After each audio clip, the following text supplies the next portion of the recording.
Dans la région de la savane, où la terre est rouge comme le sang des ancêtres, le village de Dungu s'apprêtait à récolter ses arachides. C'était la culture la plus précieuse, l'or brun qui nourrissait les enfants et permettait d'acheter le sel et les tissus au marché de la ville voisine. Mais cette année, la peur au ventre des cultivateurs était plus grande que la joie de la récolte.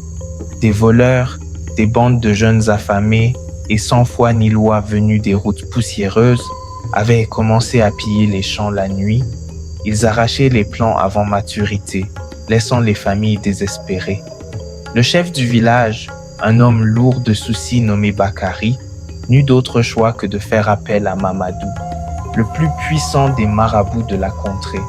Mamadou vivait seul dans une case entourée de calebasses séchées et de fumée d'encens, loin des regards indiscrets. « Ils volent notre sueur aux sages », dit Bakari en s'inclinant. « Protège-nous, que la foudre les frappe, que la terre les avale. » Mamadou, les yeux blancs comme du lait caillé, hocha lentement la tête. « La terre prendra ce qui lui est dû. Mais attention, chef Bakari, la magie est un fleuve.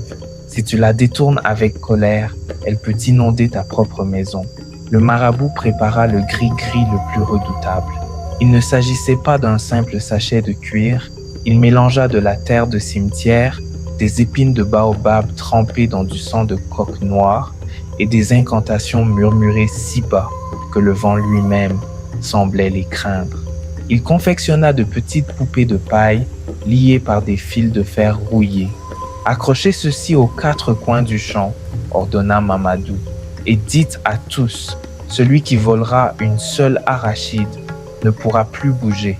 Il restera figé, collé à son larcin, jusqu'à ce que le propriétaire vienne le libérer. S'il résiste, la foudre le réduira en cendres sur place. » Les villageois installèrent les fétiches, des poteaux plantés en terre avec des chiffons rouges et noirs qui claquaient sinistrement sous le vent. La rumeur se propagea vite. Le champ de Bakari est maudit. Qui y touche meurt ou reste prisonnier à vie. Pendant 2 semaines, rien ne se passa. Les voleurs contournaient le champ avec une terreur visible. Mais la faim est une conseillère cruelle. Une nuit d'orage, où le tonnerre grondait comme un lion en colère, un jeune homme nommé Sori, venu d'un village lointain et ne connaissant pas les légendes locales, ou peut-être les connaissant trop bien et pensant que ce n'étaient que des histoires de vieilles femmes, décida de tenter sa chance. Il avait 3 enfants à nourrir. Le désespoir lui avait voilé la raison. Il rampa dans la boue, évita les poteaux et saisit une poignée de plants d'arachide. Il tira. Les racines sortirent de terre avec un bruit sec. Soudain, le ciel s'illumina d'un éclair violet, mais aucune pluie ne tomba. Sori voulut courir, mais ses jambes se transformèrent en bois. Il regarda avec horreur. Ses pieds s'enfonçaient dans la boue, mais la boue durcissait comme du ciment. Ses mains, qui tenaient encore les arachides, se collèrent aux tiges. Il ne pouvait plus lâcher prise. Il était littéralement accroché à son vol. Il hurla. Le cri traversa le village. Bakari, réveillé en sursaut, courut vers le champ avec 2 hommes, armés de lampes à huile. Là, au milieu du champ, se dressait la silhouette terrifiante de Sori, figé dans une posture de voleur, pris en flagrant délit, le visage déformé par la douleur et la peur. L'orage tournait autour de lui comme un vortex prêt à frapper. « Pitié !» hurla Sori, les larmes mêlées à la pluie qui commençait enfin à tomber. « Je voulais juste nourrir mes petits. Je ne savais pas que c'était vrai. » Bakari s'approcha, le cœur battant. Il vit la terreur absolue dans les yeux du jeune homme. Il vit aussi les fils de fer du gris-gris qui semblaient vivants, s'enroulant autour des poignets du voleur. La foudre gronda de nouveau, plus proche. Un coup direct allait tuer Sori instantanément. À cet instant, Bakari se souvint des paroles de Mamadou. La magie est un fleuve. Elle peut inonder ta propre maison. Tuer un homme pour des arachides, même un voleur, ferait de lui un meurtrier aux yeux des ancêtres.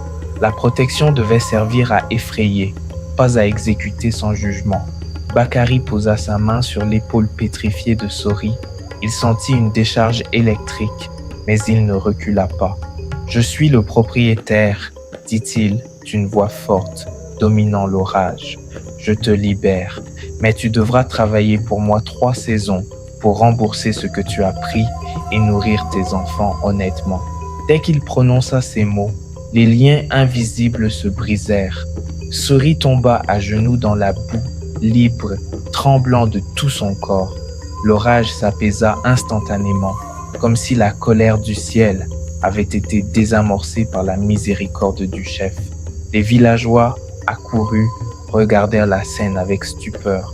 Le gris-gris avait fonctionné, le voleur avait été immobilisé. Mais c'est la décision de Bakary qui avait évité le drame final. Sori, pleurant, embrassa les pieds de Bakary. « Tu m'as sauvé la vie alors que je te volais. Je serai ton fils, ton serviteur, tant que je vivrai. » La morale de cette histoire est profonde. Les traditions et les croyances, comme les gris-gris, sont des gardiens puissants qui rappellent le respect de la propriété et de l'ordre sacré. Elles peuvent figer le mal et révéler la vérité. Cependant, la véritable sagesse africaine ne réside pas dans la punition aveugle ou la mort impitoyable, mais dans la capacité du puissant à montrer de la clémence.